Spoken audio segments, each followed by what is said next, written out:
Radhe Radhe friend, जय Shri Krishna. Veena Deepak Soni YouTube channel में आप लोगों का स्वागत है।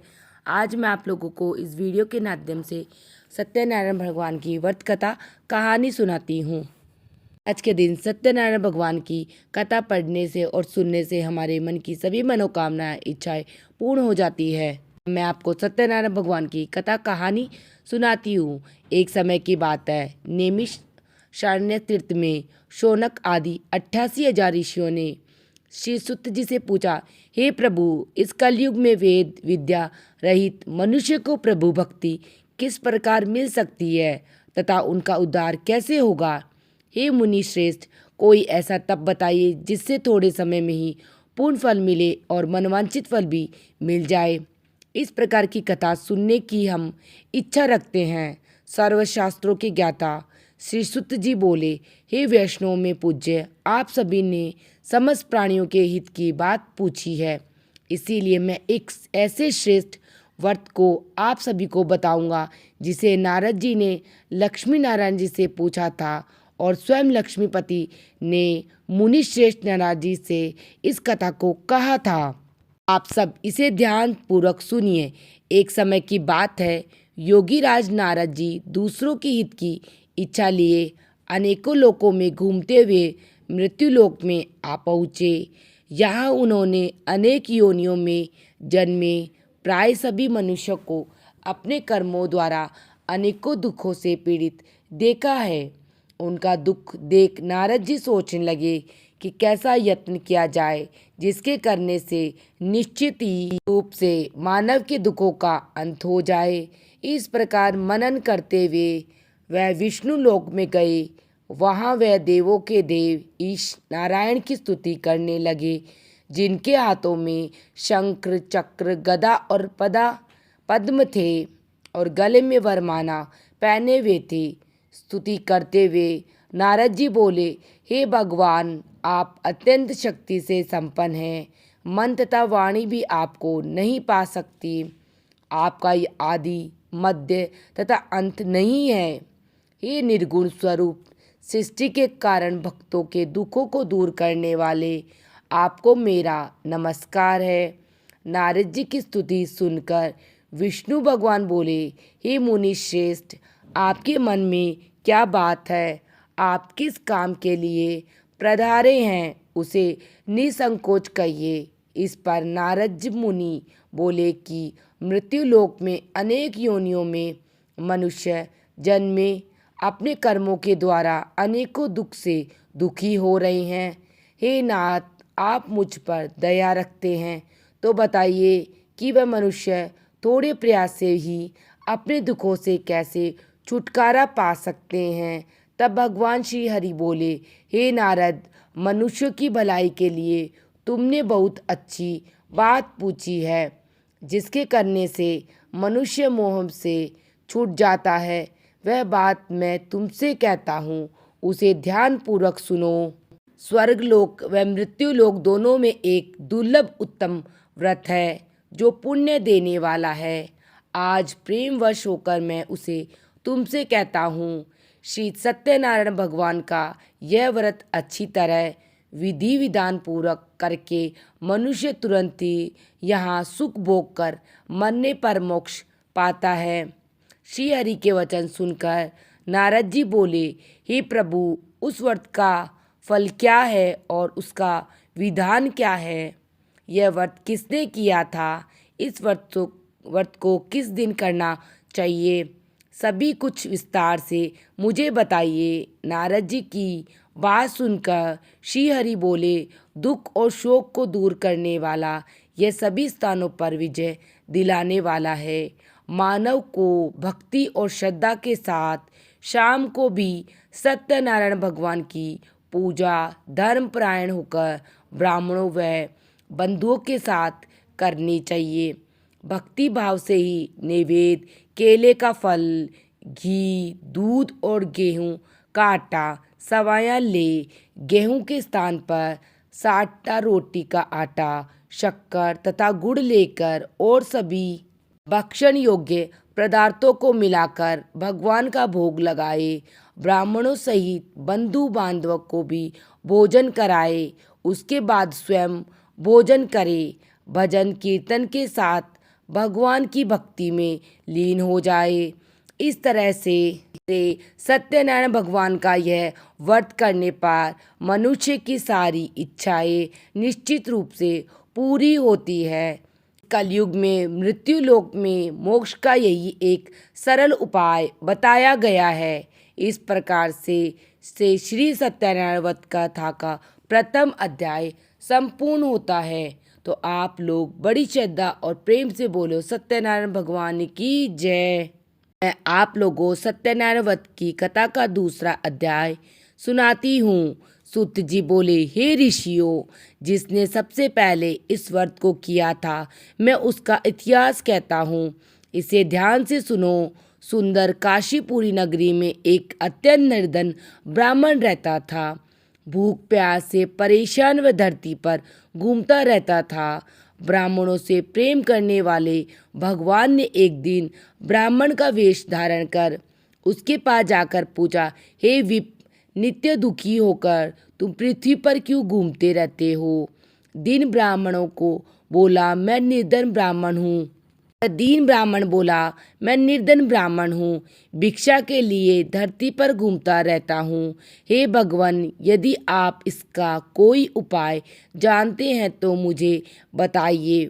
वृद्ध ब्राह्मण बोले कि सत्यनारायण भगवान मनवांछित फल देने वाले हैं, इसीलिए तुम उनका पूजन करो। इससे करने से मनुष्य सभी दुखों से मुक्त हो जाता है। वृद्ध ब्राह्मण बनकर आए सत्यनारायण भगवान उस निर्धन ब्राह्मण को व्रत का सारा विधि विधान बताकर अंतर्ध्यान हो गए। ब्राह्मण मन ही मन सोचने लगा कि जिस व्रत को वृद्ध ब्राह्मण करने को कह गए हैं मैं उसे अवश्य करूँगा। यह निश्चय करने के बाद उसे रात में नींद नहीं आई। वह सवेरे उठकर श्री सत्यनारायण भगवान के व्रत का निश्चय कर भिक्षा के लिए चला गया। उस दिन निर्धन ब्राह्मण को भिक्षा में बहुत धन मिला, जिससे उसने बंधु बांधव के साथ मिलकर श्री सत्यनारायण भगवान का व्रत का संकल्प लिया। भगवान सत्यनारायण का व्रत संकल्प करने के बाद वह निर्धन ब्राह्मण सभी दुखों से मुक्त हो गया और अनेक प्रकार की संपत्तियों से युक्त हो गया। उसी समय से यह ब्राह्मण हर माह इस व्रत को करने लगा। इस तरह से सत्यनारायण भगवान के व्रत को जो मनुष्य करेगा वह सभी प्रकार के पापों से छूटकर मोक्ष को प्राप्त करता है। जो मनुष्य इस व्रत को करेगा वह भी दुखों से मुक्त हो जाएगा। सूत जी बोले, इस तरह से नारद जी ने नारायण जी का कहता हुआ श्री सत्यनारायण व्रत को मैंने तुमसे कहा है। हे विप, मैं अब और क्या कहूँ? ऋषि बोले, हे मुनिवर, संसार में उस विप से सुनकर और किस किस ने इस व्रत को किया, हम सब इस बात को सुनना चाहते हैं। इसके लिए हमारे मन में श्रद्धा का भाव हुआ है। सूत जी बोले, मुनियों, जिस ने इस व्रत को किया है वह सब सुनो। एक समय वही विप धन और ऐश्वर्य के अनुसार अपने बंधु बांधवों के साथ इस व्रत को करने को तैयार हुआ। उसी समय एक लकड़ी बेचने वाला बूढ़ा आदमी आया और लकड़ियां बाहर रखकर अंदर ब्राह्मण के घर में गया। प्यास से दुखी लकड़हारा उन्हें व्रत करते देख प्रणाम कर पूछने लगा कि आप यह क्या कर रहे हैं तथा इसी करने से क्या फल मिलेगा, कृपया मुझे भी बताइए। ब्राह्मण ने कहा, हे राजन, सब मनोकामनाओं को पूरा करने वाला यह सत्यनारायण भगवान का व्रत है। इनकी कृपा से ही मेरे घर में धन धान्य आदि की वृद्धि हुई है। ब्राह्मण से सत्यनारायण व्रत के बारे में जानकर लकड़हारा बहुत प्रसन्न हुआ और चरणामत लेकर वह प्रसाद खाने के बाद अपने घर गया। लकड़ा ने अपने मन में संकल्प लिया कि आज लकड़ी बेचने से जो धन मिलेगा उससे मैं भी सत्यनारायण भगवान का उत्तम व्रत करूंगा। मन में इस विचार को लेकर बूढ़ा आदमी सिर पर अपनी लकड़ियां रखकर उस नगर में बेचने गया जहाँ धनी लोग ज़्यादा रहते थे।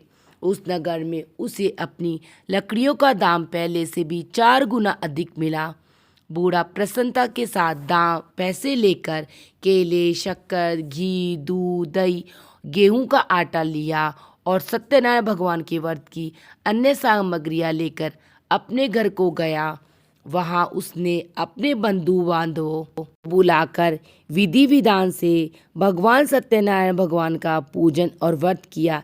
इस व्रत के प्रभाव से वह बूढ़ा लकड़हारा धन पुत्र आदि से युक्त होकर संसार के समस्त सुख भोगकर अंतकाल में भगवान विष्णु के वैकुंठ धाम चला गया।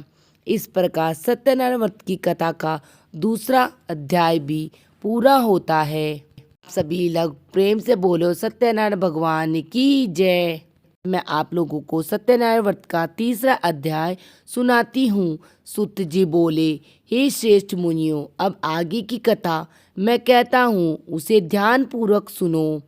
प्राचीन काल में उल्का मुख नाम का एक बुद्धिमान राजा था।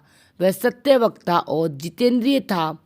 प्रतिदिन देव स्थानों पर जाता था और निर्धनों को धन देकर उनके कष्ट दूर करता था। उसकी पत्नी कमल के समान मुख वाली तथा सती साध्वी थी। वृद्धशालाना नदी के तट पर उन दोनों ने श्री सत्यनारायण भगवान का व्रत किया। उसी समय साधु नाम का एक वैश्य आया। उसके पास व्यापार करने के लिए बहुत सा धन भी था। राजा को व्रत करते देखकर वह विनय के साथ पूछने लगा, हे राजन, भक्ति भाव से पूर्ण होकर आप यह क्या कर रहे हैं? मैं सुनने की इच्छा रखता हूँ, इसीलिए आप मुझे बताने का कष्ट करें। राजा बोले, हे साधु, अपने बंधु बांधवों के साथ पुत्र आदि की प्राप्ति के लिए एक महाशक्तिशाली श्री सत्यनारायण भगवान का व्रत और पूजन कर रहा हूँ। राजा के वचन सुन साधु आदर से बोला, हे राजन, मुझसे इस व्रत का सारा विधान कहिए। आपके कथनानुसार मैं इस व्रत को करूँगा। मेरी भी संतान नहीं है और इस व्रत को करने से निश्चित रूप से मुझे संतान की प्राप्ति होगी। राजा से व्रत का सारा विधि विधान सुनकर व्यापार से निवृत्त होकर वह अपने घर गया और साधु वैश्य ने अपनी पत्नी को संतान देने वाले इस व्रत को वर्णन कर सुनाया और कहा, जब मेरी संतान होगी तब मैं भी इस व्रत को अवश्य करूँगा। साधु ने इस तरह के वचन अपनी पत्नी लीलावती से कहे। एक दिन लीलावती पति के साथ आनंदित हो सांसारिक धर्म में प्रवृत्त होकर श्री सत्यनारायण भगवान की कृपा से गर्भवती हो गई। 10वें महीने में उसके गर्भ से एक सुंदर कन्या ने जन्म लिया। दिनों दिन वह ऐसे बढ़ने लगी जैसे शुक्ल पक्ष का चंद्रमा बढ़ता है। माता पिता ने अपनी कन्या का नाम कलावती रखा। एक दिन लीलावती ने मीठे शब्दों में अपने पति को याद दिलाया कि आपने सत्यनारायण भगवान के जिस व्रत को करने का संकल्प किया था उसे करने का समय आ गया है। साधु बोला, हे प्रिय, इस व्रत को मैं उसके विवाह पर करूँगा। इस प्रकार अपनी पत्नी को आश्वासन देकर वह नगर को चला गया। कुछ वर्षों के पश्चात कलावती शादी के योग्य हो गई। साधु ने एक बार नगर में अपनी कन्या को सखियों के साथ देखा तो उसे तुरंत ही पुरोहित को बुलाया और कहा, मेरी कन्या के लिए कोई योग्य वर देकर आओ। साधु की बात सुनकर पुरोहित कंचन नगर में पहुंचा और वहां देखभाल कर लड़की के लिए सुयोग्य वर ढूंढा। साधु ने बंधु बांधवों को बुलाकर अपनी पुत्री का विवाह कर दिया, लेकिन दुर्भाग्य की बात यह थी कि साधु ने अभी भी सत्यनारायण भगवान का व्रत नहीं किया। इस पर भगवान सत्यनारायण भगवान क्रोधित हो गए और श्राप दिया कि साधु को अत्यधिक दुख मिले। अपने कार्य में कुशल साधु बनिया जमाई को लेकर समुद्र के पास स्थित रत्नापुर नगर में गया। वहां जाकर ससुर दामाद दोनों मिलकर चंद्रकेतु नामक राजा के नगर में व्यापार करने लगे। एक दिन भगवान श्री सत्यनारायण की माया से एक चोर राजा का धन चुराकर भाग रहा था। उसने राजा के सिपाहियों को अपना पीछा करते देख चुराया हुआ धन वहां रख दिया जहां साधु अपने जमाई के साथ ठहरा हुआ था। राजा के सिपाहियों ने साधु वेश्या के पास राजा का धन पड़ा देखा तो ससुर जमाई दोनों को बांधकर प्रसन्नता से राजा के पास ले गए और कहा, महाराज, हम दोनों चोरों को पकड़ लाए हैं, आप आगे की कार्रवाई की आज्ञा दे। राजा की आज्ञा से उन दोनों को कारागार में डाल दिया गया और उनका सारा धन भी उनसे छीन लिया गया। श्री सत्यनारायण भगवान के श्राप से साधु की पत्नी भी बहुत दुखी हुई। घर में जो धन रखा था उसे चोर चुरा ले गए। शारीरिक तथा मानसिक पीड़ा व भूख प्यास से अति दुखी होकर कलावती एक ब्राह्मण के घर गई जहां उसने श्री सत्यनारायण भगवान का व्रत होते देखा और कथा भी सुनी। वह प्रसाद ग्रहण कर रात को घर वापस आई। माता ने कलावती से पूछा, हे पुत्री, अब तक तुम कहाँ थी? तेरे मन में क्या है? कलावती अपनी माता से कहा, हे माता, मैंने एक ब्राह्मण के घर में श्री सत्यनारायण भगवान का व्रत का अनुष्ठान होते देखा है। कन्या के वचन सुनकर लीलावती भगवान के पूजन की तैयारी करने लगी। लीलावती ने परिवार बंधुओं सहित सत्यनारायण भगवान का पूजन किया और उनसे वर मांगा, हे प्रभु, मेरे पति तथा जमाई शीघ्र घर आ जाए। साथ ही यह भी प्रार्थना की हम सबका अपराध भगवान क्षमा करे। श्री सत्यनारायण भगवान से इस व्रत से संतुष्ट हो गए और राजा चंद्रकेतु को सपने में दर्शन देकर कहा, हे राजन, तुम उन दोनों वेश्यों को छोड़ दो और तुमने उनका जो धन लिया है उसे भी वापस कर दो। अगर ऐसा नहीं किया तो मैं तुम्हारा धन और राज्य और संतान सभी को नष्ट कर दूंगा। राजा को यह सब देखकर सत्यनारायण भगवान का अंतर्ध्यान हो गए। सब कहकर सत्यनारायण भगवान वहां से अंतर्ध्यान हो गए। प्रातःकाल सभा में राजा ने अपना सपना सुनाया। फिर बोले, वर्णिक पुत्रों को कैद से मुक्त करो, सभा में लाओ।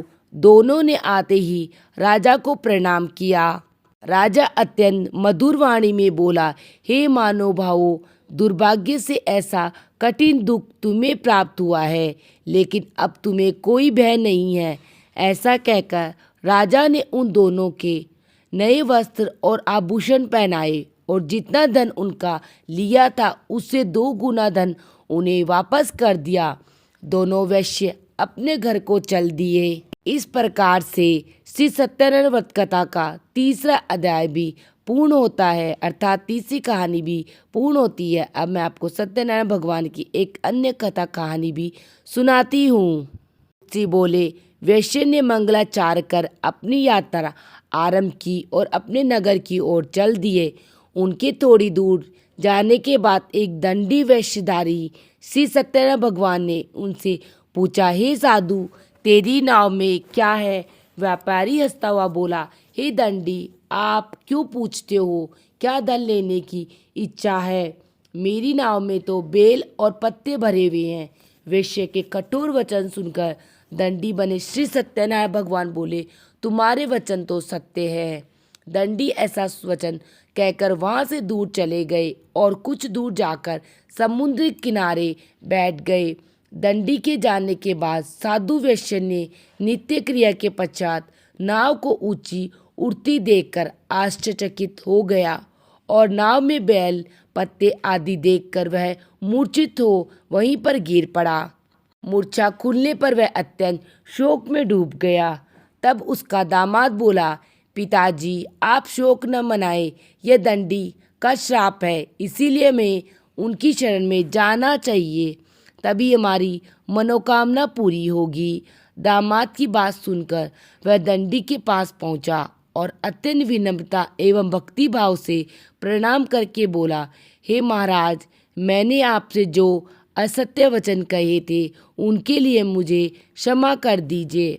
ऐसा सुनकर महान शोकातुर होकर दंडी भगवान बोले, हे वर्णिक पुत्र, मेरी आज्ञा से बार बार तुम्हें दुख प्राप्त हुआ है, क्योंकि तुम मेरी पूजा से विमुख हुए हैं। वो साधु बोला, हे प्रभु, आपकी माया से ब्रह्मा आदि देवता भी आपके रूप को नहीं जानते हैं। हे प्रभु, मैं तो अज्ञानी हूँ, कैसे जान सकता हूँ?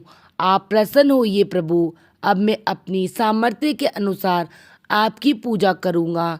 हे प्रभु, मेरी रक्षा कीजिए और पहले के समान नौका में मुझे धन धान्य भर दीजिए। साधु वैश्य के भक्तिपूर्ण वचन सुनकर भगवान प्रसन्न हो गए और उसकी इच्छा अनुसार वरदान देकर अंतर्ध्यान हो गए। ससुर जमाई जब लौटे तो नाव धर से भर गई। फिर वहीं अपने अन्य साथियों के साथ श्री सत्यनारायण भगवान का पूजन कर अपने घर को चल दिए। नगर के नज़दीक पहुँचे तो दूत को घर पर खबर करने के लिए भेज दिया। दूत साधु की पत्नी को प्रणाम कर कहता कि हे माता, स्वामी अपने दामाद सहित नगर के निकट आ गए हैं। दूत की बात सुन साधु की पत्नी लीलावती ने बड़े हर्ष के साथ श्री सत्यनारायण भगवान का पूजन कर अपनी पुत्री कलावती से कहा, हे पुत्री, मैं अपने पति के दर्शन को जा रही हूँ, तू कार्य पूर्ण कर शीघ्र आ जाना।